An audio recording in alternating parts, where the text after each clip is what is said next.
சாய் பக்தர்களுக்கு என் அன்பு வணக்கங்கள். ஓம் சாய்ராம். என் அன்பு குழந்தையே, இன்று உன்னிடம் ஒரு பொய்யான உண்மையை புரிய வைக்க வந்துள்ளேன். இந்த வார்த்தைகளை இறுதி வரை கவனமாக கேள். உன் வாழ்க்கையில் எதுவெல்லாம் பொய்யாக நடக்கின்றது, எதற்காகவெல்லாம் நீ ஏங்கி தவிக்கின்றாய், எதற்காக நான் உன்னை எல்லாவற்றையும் விட்டுவிடு என்று சொல்லிக் கொண்டிருக்கிறேன் என்பதை தெளிவாக புரிந்து கொள்வாய். இத்தனை வருடமாக பழகி கொண்டிருந்தேன்.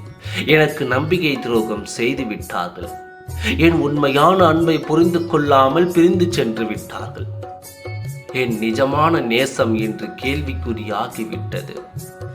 என் உண்மையான பாசம் என்று பொய்யாகி போய்விட்டது. இதற்கெல்லாம் என்ன காரணம்? நான் நேர்மையாகவும் உண்மையாகவும் அன்பாகவும் தானே இருந்தேன். அன்பை பகிர்வது தவறா என்றெல்லாம் கேட்டுக்கொண்டிருக்கிறாய். அன்பை பகிர்வது ஒரு பொழுதும் தவறாகாது. ஆனால் அதே அன்பை எதிர்பார்ப்பதுதான் இப்பொழுது இந்த காலகட்டத்தில் தவறாக இருக்கிறது. ஏனென்றால் இக்காலகட்டத்தில் உண்மையான அன்பும் நேசமும் உதாசீனப்படுத்தப்படுகிறது, புறக்கணிக்கப்படுகிறது. எதுவுமே இல்லை என்றாலும் சலித்து போய்விடுகிறது. அன்பு சலிக்குமா என்றால் ஆம் குழந்தையே, உண்மையான அன்பை நாம் இன்று தேடி கண்டுபிடிக்க வேண்டிய காலகட்டத்தில் இருக்கின்றோம். பகல் வேஷம் போடும் பல மனிதர்கள் உலாவதினால் நிஜமான அன்பும் நேசமும் நிராகரிக்கப்படுகிறது. இதில் நம்பிக்கையை பயன்படுத்தி கொண்டவர்களும் அன்புக்கும் நேசத்திற்கும் மதிப்பு தெரியாதவர்களும் எந்த ஒரு குற்ற உணர்வு இல்லாமல் நிம்மதியாக இருக்கிறார்கள்.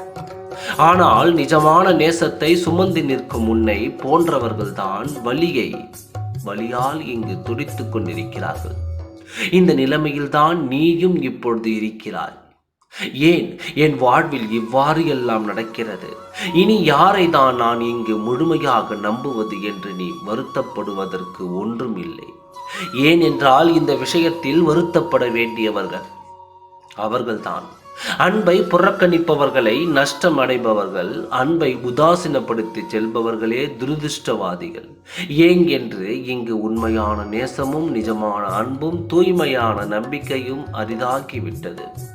அவ்வாறாக கிடைத்த பொக்கிஷத்தை அவர்கள் இழந்துவிட்டு செய்கிறார்கள். அன்பு, நம்பிக்கை, நேசம், நட்பு என்ற உன்னத பொருளை இன்று அவர்கள் தொலைத்துவிட்டு நிற்கிறார்கள். எனவே அவர்கள்தான் வருத்தப்பட வேண்டும். உன்னை விட்டு விலகியவர்களை நீ விட்டுவிடு குழந்தையே.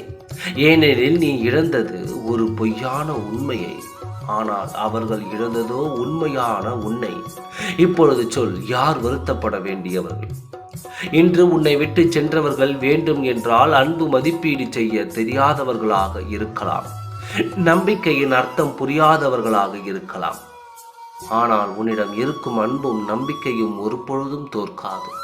இந்த அன்பு நம்பிக்கையும் உனக்கானவரை உன்னிடம் ஈர்த்து வரும். எனவே ஒவ்வொரு நொடியும் கவலைப்படாதே, கண்ணீர் விடாதே. உனக்காக நான் இருக்கிறேன். நம்பிக்கையோடு இரு, நல்லதே நடக்கும். ஓம் சாய்ராம். நன்றி, வணக்கம்.